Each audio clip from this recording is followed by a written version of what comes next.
जंगल में एक आदमखोर भेड़िए का खौफ था। फिर उसने 3 लोगों पर हमला करके उन्हें भी अपने जैसा बना लिया।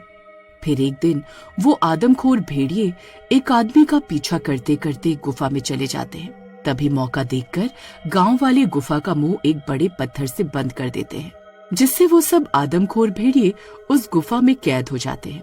फिर गांव वाले उस पत्थर पर पेंट से लिख देते हैं कि इस पत्थर को हटाना सख्त मना है। फिर कुछ दिन तो गांव में शांति रहती है, लेकिन वो शांति ज्यादा दिनों तक नहीं रहती। फिर मॉनसून आता है और बहुत बारिश होती है।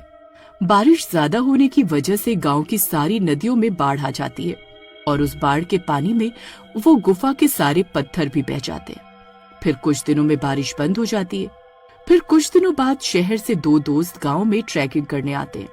फिर वो लोग ट्रैक करते करते उस गुफा के पास पहुंचते हैं। अरे राजेश, आज तो ट्रैक करके मजा ही आ गया। तभी फिर से बारिश शुरू हो जाती है। अरे ये बारिश भी ना, अब की बार तो कुछ ज्यादा ही बारिश हो रही है। चलो उस गुफा में चलते हैं, फिर बारिश रुकते ही पहाड़ पर ऊपर की तरफ चलेंगे। फिर वो गुफा के अंदर जाने लगते हैं। वहाँ बहुत अंधेरा होता है। अरे सुरेश भाई, ये बदबू कैसी है? लगता है कोई जानवर मरा पड़ा हुआ है यहाँ। तभी अंधेरे में सुरेश को किसी चीज से ठोकर लगती है और वो गिर पड़ता है। अरे ये अंधेरे में कौन कमबख्त लेटा हुआ है? आहा, अरे मेरा तो पैर ही टूट गया। फिर वो दोनों थोड़ा ध्यान से देखते हैं तो उनके होश उड़ जाते हैं। वहाँ आदमखोर भेड़ियों की लाश पड़ी होती है। अरे मर गए रे। अरे भाई, ये क्या चीज है? ये कोई इंसान तो नहीं लगते। भाई ये तो आधे मानव और आधे भेड़िए हैं। राजेश भाई जल्दी निकलो यहाँ से, मुझे तो बहुत डर लग रहा है। अरे डरो नहीं, ये देखो, ये चारों तो मरे हुए हैं।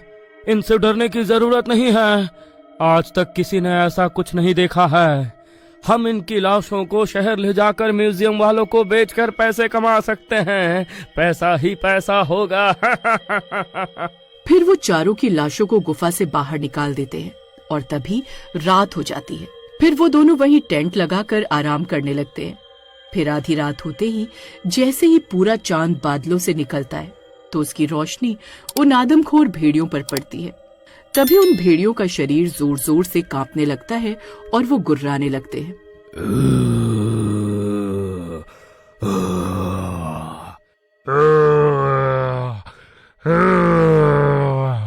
तभी उनके गुर्राने की आवाज सुनकर सुरेश की नींद खुलती है।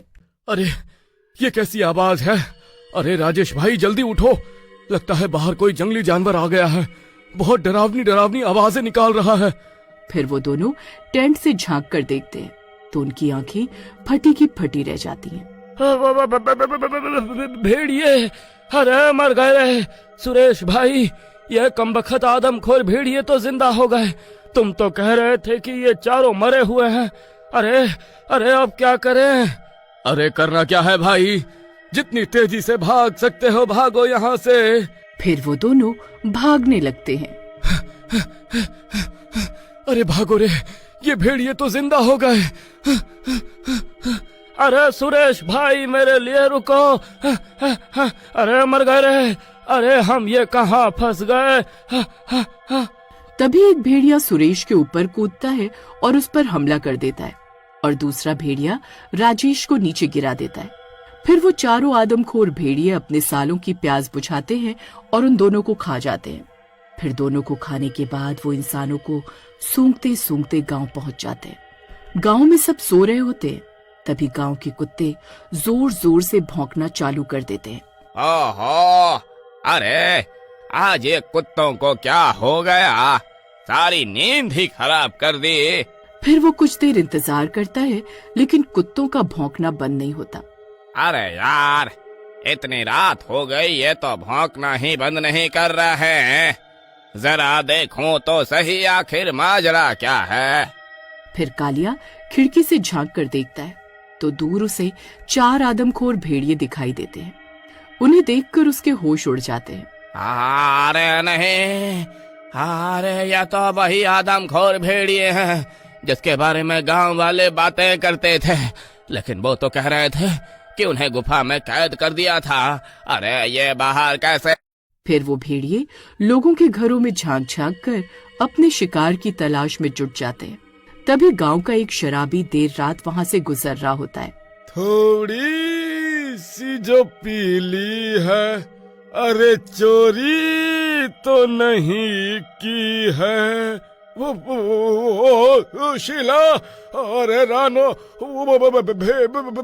भेड़िया, अरे कम बखत ये क्या दोस्तों, चीज ये है भाई। वीडियो भी पूरा खत्म नहीं हुआ है। पूरा वीडियो देखने के लिए चैनल को लाइक करें और सब्सक्राइब करें और कमेंट में नेक्स्ट पार्ट जरूर लिखें।